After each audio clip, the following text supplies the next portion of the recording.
performance excellence. A core value in Baldrige and probably in all other models is innovation. Innovation has replaced the word improvement as a core value in most models. When you examine the scoring guidelines, you also observe that on a 1,000-point scale, you could go halfway to 500, ignoring benchmarking. But you simply can't get out of 500 without beginning to address benchmarking and at the higher levels, innovation.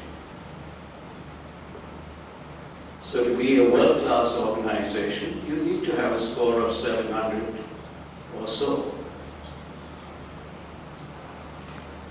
To implement, I recommend the leadership must own the benchmarking and innovation initiatives.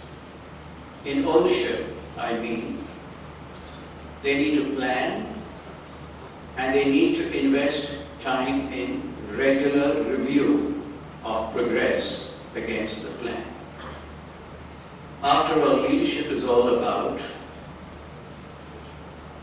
people listen to what you say, but they believe what you do.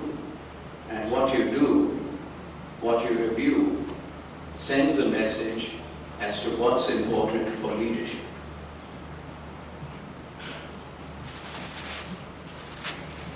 Benchmarking or benchmarks must be an integral part of strategic planning. Strategic planning being nothing but a vision deployment exercise. Setting your strategic goals based on benchmarks is a very important input for company-wide environment of a benchmarking culture.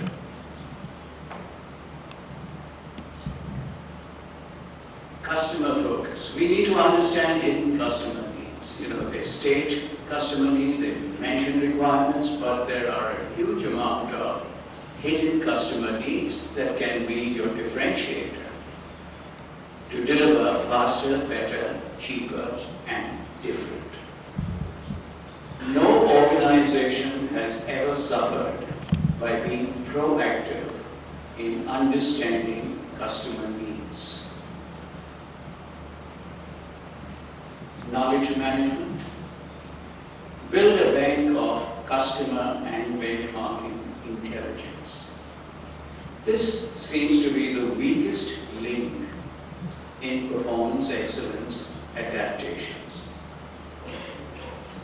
GPN offers you many options for this knowledge management. HR focus, company-wide training on creativity tools. We all do training on quality tools, management tools, statistical tools. It's time to learn the softer tools of creativity. And process management, address your chronic process problems such that they deliver faster, better, cheaper, and different solutions. Coming to India, introducing the concepts of performance excellence, business excellence. Best Practice Club has developed an online assessment tool, which we call the Best Practice Barometer. It focuses on generic managerial practices and can be calibrated for the Baldrige in particular, EFQM, and Demi. The barometer facilitates the harvesting of best practices. To build a culture of benchmarking, remember, it's not just what you are lagging at. Please remember, you are good at some things, and that's why you exist. You could not have survived if you were not good at some practices. Now let's find out what those practices are and build on it. It's very motivational for an organization. and prioritization of opportunities for improvement. The best practice barometer is the engine for this best practice ratings and the benchmark competition that we conduct annually. To date, 25 organizations have used the barometer for self-assessment. These same organizations now have opportunities to build benchmarking partnerships. I need to remind you that we are only 2 years old. So this is all I can share with you. And what I'm trying to underline is, please find a means for creating a performance excellence culture first. You can use whatever methodology you want. Once you're hooked onto that, and you can see the benefits of it, then bringing in benchmarking and innovation is quite simple. So thank you very much for your time, and I wish you good luck. Thank you, Tushir, for this presentation. And now we will listen to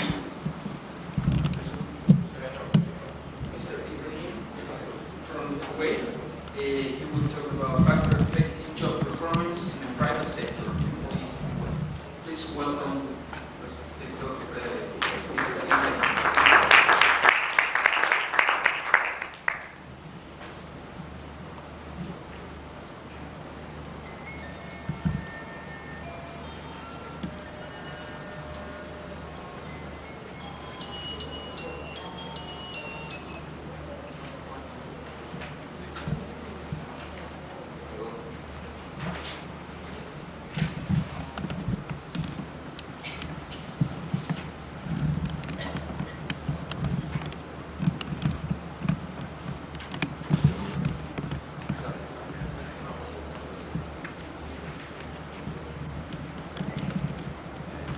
Good morning, Assalamu alaikum.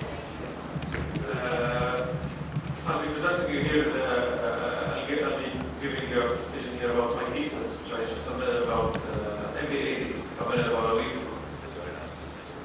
My study speaks of variables impacting employee performance. Hopefully it's not too boring for you.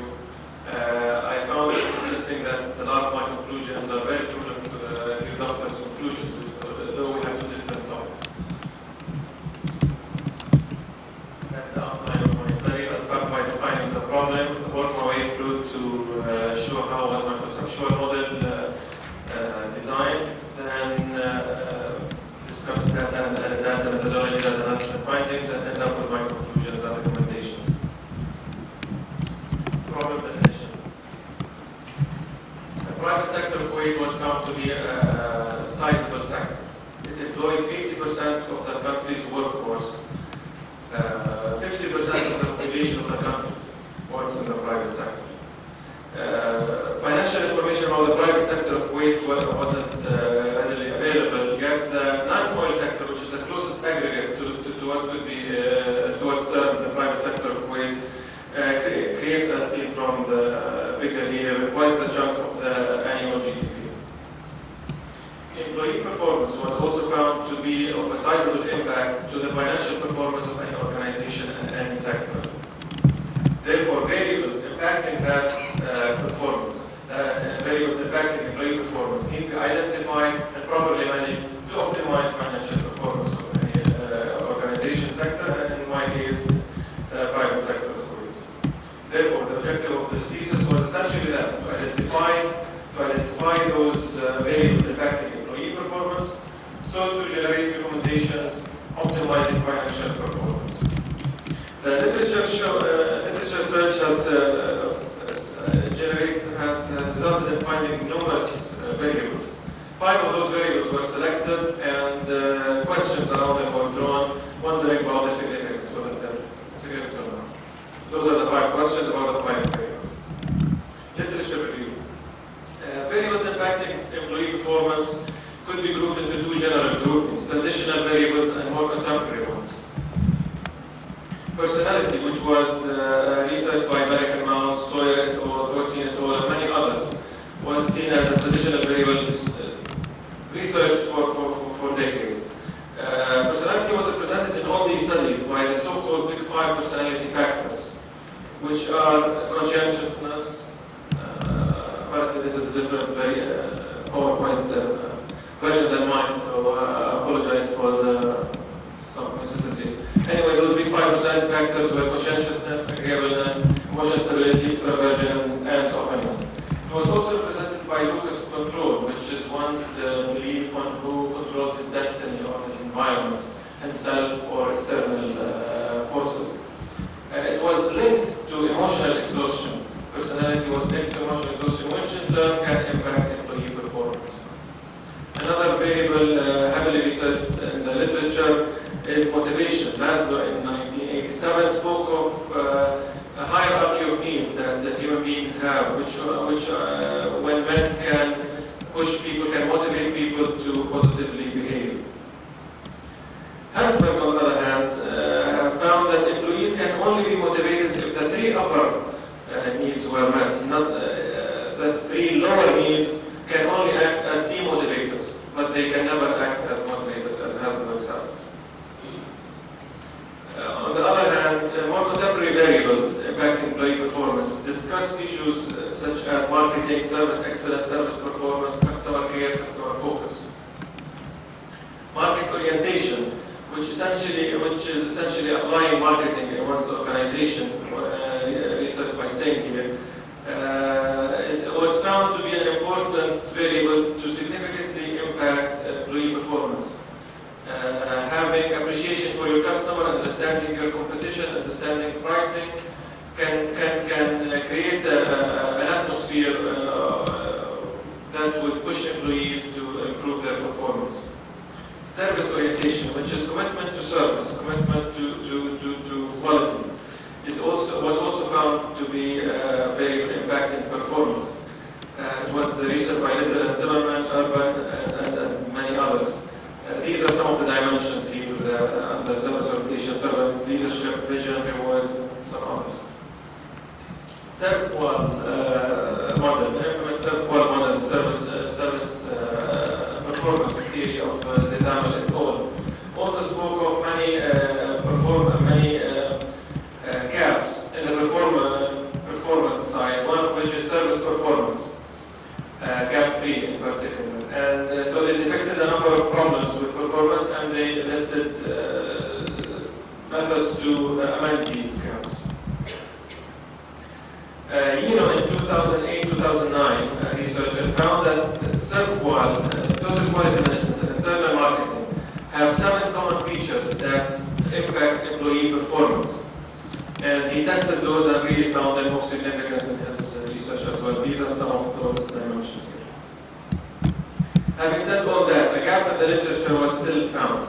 Essentially that nobody has considered Kuwait, private sector of Kuwait for this particular time. So it wasn't applied essentially in Kuwait. These pictures try to depict that Kuwait has an un-Western culture, has an economy different than those in the West, which most of the papers used in this thesis speak of. And it's a developing country. You'll find high-rises in Kuwait, and next to them empty parking lots awaiting new plans. Another gap in the literature was found that no single model really spoke of an all-inclusive, no single model gave an all-inclusive picture of those variables, of all variables, or most variables that impact employee performance. So they either concentrated on one or two variables max, or basically concentrated on those. That's where my conceptual model comes in. As could be seen here, it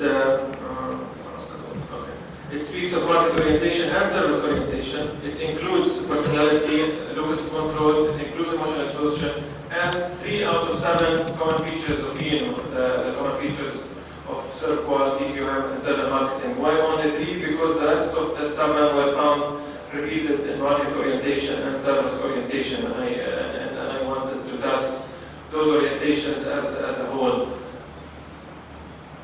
So that's essentially the conceptual model we generated. Now we come to how did I conduct my research. It's a deductive research rather than inductive. It's an exploratory study.